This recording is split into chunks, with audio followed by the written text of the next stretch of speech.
ইঁচড় তো নিজেই একজন মহারাজ, তার মধ্যে যদি মহারানী চিংড়ি পড়ে তাহলে তো দুর্দান্ত এক কম্বিনেশন। তো চলো দেখে নাও কি কি উপকরণ নিলাম। ইঁচড়, আলু, চিংড়ি, তেল, লবণ, হলুদ, লঙ্কা, জিরে বাটা, আদা রসুন বাটা, পেঁয়াজ কুচি, গোটা গরম মশলা বাটা আর জিরে, তেজপাতা। প্রথমে লবণ হলুদ দিয়ে ইঁচড়টাকে সেদ্ধ করে নেব, তারপর তেল গরম করে চিংড়ি মাছ হালকা ভেজে তুলে নেব। ওই তেলে জিরে তেজপাতা ফোড়ন করে দেব, আলুগুলো দিয়ে একটু ভেজে নিয়ে তাতে পেঁয়াজ কুচি দিয়ে হালকা ভাজা হলেই এবার সেদ্ধ করা ইঁচড় দিয়ে খুব ভালো করে ভাজা ভাজা করে এবার দিয়ে দেবো আদা রসুন বাটা, জিরে বাটা, পরিমাণ মতো লবণ, হলুদ, লঙ্কার গুঁড়ো দিয়ে খুব ভালো করে কষে নিয়ে উষ্ণ গরম জল দিয়ে উপর থেকে ভাজা চিংড়ি মাছও নামাবার আগে গোটা গরম মশলা বাটা দিলেই কিন্তু রেডি হয়ে যাবে সুন্দর এক রেসিপি।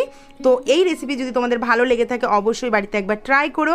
ফুল ভিডিও দেওয়া আছে আমার ইউটিউব চ্যানেল বেঙ্গলি ব্লগার রিয়াতে, তোমরা প্লিজ ভিজিট করো আর পারলে চ্যানেলটি সাবস্ক্রাইব করে আমার পাশে থেকো। আজকের রেসিপিটা যদি ভালো লাগে